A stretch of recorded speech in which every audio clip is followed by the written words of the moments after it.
Hello students, welcome back to my channel. जैसा कि आप सब जानते हैं कि अपन चैप्टर सेकंड के पार्ट फर्स्ट को कंप्लीट कर चुके हैं। पार्ट फर्स्ट में हमने 32 क्वेश्चंस देखे थे। अब हमें 33 क्वेश्चन से स्टार्ट करना है, तो आइए शुरू करते हैं। पीतल व तांबे के बर्तनों में दही व खट्टे पदार्थ क्यों नहीं रखने चाहिए? दही व खट्टे पदार्थ अम्लीय होते हैं, जो कि पीतल व तांबे के बर्तनों के साथ अभिक्रिया करके लवण बनाते हैं, जो कि विषैले होते हैं। इस कारण दही तथा अन्य खट्टे पदार्थों को पीतल तथा तांबे के बर्तनों में नहीं रखना चाहिए। क्वेश्चन नंबर 34 है, धातु के साथ अम्ल की क्रिया करवाने पर कौन सी गैस निकलती है? इस गैस की उपस्थिति की जांच आप कैसे करोगे? जब अम्ल किसी धातु के साथ अभिक्रिया करता है तो सामान्यतः हाइड्रोजन गैस विमुक्त होती है। जिंक की रिएक्शन जब सल्फ्यूरिक एसिड के साथ करवाई जाती है तो हमें जिंक सल्फेट और साथ में हाइड्रोजन गैस मिलता है। हाइड्रोजन गैस की उपस्थिति की जांच के लिए गैस के समीप एक जलती हुई मोमबत्ती ले जाने पर वहां पटाखे जैसी पटपट की आवाज़ आती है, जो कि यह सिद्ध करती है कि उत्पन्न होने वाली गैस हाइड्रोजन है। क्वेश्चन नंबर 35 है, अम्ल को तनुकृत करते समय यह क्यों अनुशंसित करते हैं कि अम्ल को जल में मिलाना चाहिए, न कि जल को अम्ल में? अम्ल को तनुकृत करने के दौरान कभी भी इसमें जल नहीं मिलाना चाहिए, क्योंकि जल को अम्ल में मिलाने पर उत्पन्न ऊष्मा की मात्रा बहुत अधिक होती है, जिसके कारण मिश्रण पात्र से बाहर भी आ सकता है और समीप खड़े व्यक्ति को हानि पहुँच सकती है। क्वेश्चन नंबर 36 है, जल की अनुपस्थिति में अम्ल का व्यवहार अम्लीय क्यों नहीं होता है? जल की अनुपस्थिति में अम्लों से हाइड्रोजन आयनों का विलयन नहीं हो सकता है, चूँकि हाइड्रोजन आयन ही अम्लों के अम्लीय व्यवहार के लिए उत्तरदायी हैं। अतः इसकी अनुपस्थिति में अम्ल अम्लीय व्यवहार प्रदर्शित नहीं कर सकते। प्लास्टर ऑफ पेरिस पीओपी को आर्द्ररोधी बर्तन में क्यों रखा जाना चाहिए? प्लास्टर ऑफ पेरिस नमी के संपर्क में आने पर लेई जैसा पदार्थ बन जाता है तथा शीघ्रता से कठोर क्रिस्टलीय ठोस जिप्सम में परिवर्तित हो जाता है। अतः प्लास्टर ऑफ पेरिस को आर्द्ररोधी बर्तन में रखा जाता है। अम्लों के सामान्य गुण लिखो। अम्लों के सामान्य गुण, इनका स्वाद खट्टा होता है, यह नीले लिटमस को लाल कर देते हैं, ये धातुओं के साथ क्रिया करके हाइड्रोजन गैस उत्पन्न करते हैं, ये क्षारकों के साथ अभिक्रिया करके लवण तथा जल बनाते हैं। पीएच स्केल किसे कहते हैं? किसी विलयन में उपस्थित हाइड्रोजन आयन की सांद्रता ज्ञात करने हेतु एक स्केल विकसित किया गया है, जिसे पीएच स्केल कहते हैं। पीएच स्केल में पी का क्या अर्थ है? पीएच स्केल में पी एक जर्मन शब्द पुसांस से बना है, जिसका अर्थ है शक्ति। पीएच स्केल का चित्र बनाइए। तो देखिए, आपको एक स्केल नज़र आ रहा है, जिसमें 0 से 7 तक बढ़ती हुई अम्लीय प्रकृति, 7 पर उदासीन और आगे 14 तक बढ़ती हुई क्षारीय प्रकृति को दर्शाया गया है।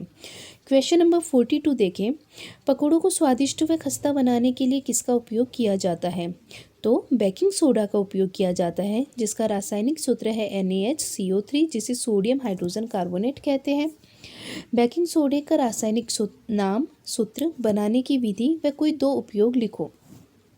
तो इसका सूत्र होता है NaHCO3, इसका रासायनिक नाम होता है सोडियम हाइड्रोजन कार्बोनेट और बनाने की विधि है NaCl का उपयोग करके बेकिंग सोडा बनाया जाता है। जब सोडियम क्लोराइड की रिएक्शन वाटर, कार्बन डाइऑक्साइड और अमोनिया के साथ करवाई जाती है तो हमें अमोनियम क्लोराइड और सोडियम हाइड्रोजन कार्बोनेट, जिसे बेकिंग सोडा कहा जाता है, मिलता है। उपयोग, इसका उपयोग सोडा अम्ल अग्निशामक यंत्र में किया जाता है। खाद्य पदार्थों में बेकिंग पाउडर के रूप में भी इसका उपयोग किया जाता है। 44 क्वेश्चन देखेंगे, विरंजक चूर्ण का रासायनिक नाम, सूत्र, बनाने की विधि व कोई दो उपयोग लिखो। तो विरंजक चूर्ण का रासायनिक नाम होता है कैल्शियम ऑक्सीक्लोराइड।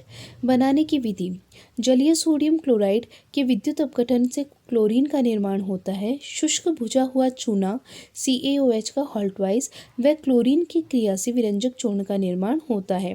जब कैल्शियम हाइड्रोक्साइड की रिएक्शन क्लोरीन के साथ करवाई तब हमें मिला कैल्शियम ऑक्सीक्लोराइड व जल। उपयोग, पेयजल को जीवाणु मुक्त व रोगाणु मुक्त करने में, वस्त्र उद्योग में सूती व लिलीन के विरंजन के लिए। 45 नंबर क्वेश्चन है, धोने का सोडा का रासायनिक नाम, सूत्र, बनाने की विधि व कोई दो उपयोग लिखें।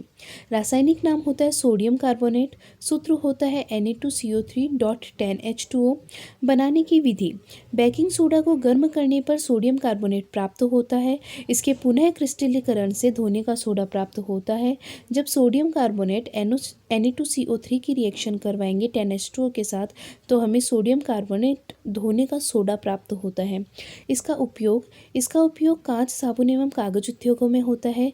जल की स्थायी कठोरता हटाने के लिए भी इसका उपयोग किया जाता है। प्लास्टर ऑफ पेरिस का रासायनिक नाम, सूत्र, बनाने की विधि व कोई दो उपयोग लिखो। रासायनिक नाम होता है कैल्शियम सल्फेट अर्ध हाइड्रेट, जिसे सूत्र है CaSO4.12H2O। बनाने की विधि, जिप्सम को 373 केल्विन पर गर्म करने पर यह जल में अणुओं का त्याग कर कैल्शियम सल्फेट अर्ध हाइड्रेट बनाता है। 2 मोल जिप्सम की रिएक्शन 373 केल्विन पे जब इसे गर्म किया जाता है तो अपन को प्लास्टर ऑफ पेरिस प्राप्त होता है। इसका उपयोग किया जाता है, इसका उपयोग खिलौने बनाने में, डॉक्टर द्वारा टूटी गई हड्डियों को सही जगह पर स्थिर करने हेतु किया जाता है। अम्लीय वर्षा किसे कहते हैं? जब वर्षा जल में pH का मान 5.6 से कम हो जाए तो ऐसी वर्षा अम्लीय वर्षा कहलाती है। यदि कोई धातु यौगिक A तनु HCl के साथ अभिक्रिया करता है तो बुदबुदाहट उत्पन्न होती है। इससे उत्पन्न गैस एक जलती हुई मोमबत्ती को बुझा देती है। यदि उत्पन्न यौगिकों में एक कैल्शियम क्लोराइड है तो A का नाम बताइए तथा इस अभिक्रिया के लिए एक संतुलित रासायनिक समीकरण लिखिए। धातु यौगिक A कैल्शियम कार्बोनेट होगा तथा उत्पन्न गैस कार्बन डाइऑक्साइड होगी। कैल्शियम कार्बोनेट की रिएक्शन जब तनु हाइड्रोक्लोरिक एसिड के साथ करवाई जाती है तो हमें कैल्शियम क्लोराइड और कार्बन डाइऑक्साइड प्राप्त होता है।